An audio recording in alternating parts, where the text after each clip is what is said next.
IPL 2024 వేలంలో స్టార్క్ను 24,75,00,000కు భారీ ధరకు కోల్కతా నైట్ రైడర్స్ కొనుగోలు చేసిన సంగతి తెలిసిందే.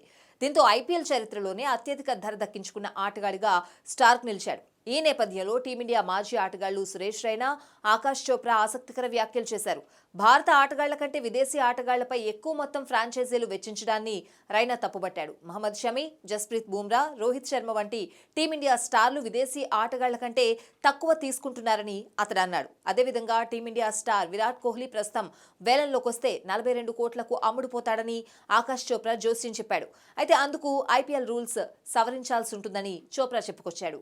ఐపీఎల్ రూల్స్ లో కొన్ని మార్పులు చేయాలి. ప్రతి ఫ్రాంచైజీ పర్స్ ను 200 కోట్లకు పెంచాలి. అందులో భారత ఆటగాళ్ల కోసం 150 కోట్లు వెచ్చించేలా కండిషన్ పెట్టాలి.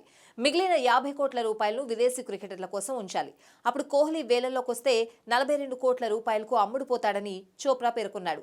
రైనా మాట్లాడుతూ ప్రస్తుతం భారత స్టార్లు జస్ప్రీత్ బుమ్రాకు 12 కోట్లు, మహమ్మద్ షమీకి 5 కోట్లు మాత్రమే ఇస్తున్నారు. ధోని కూడా కేవలం 12 కోట్లకే సీఎస్కేకి ఆడుతున్నాడు.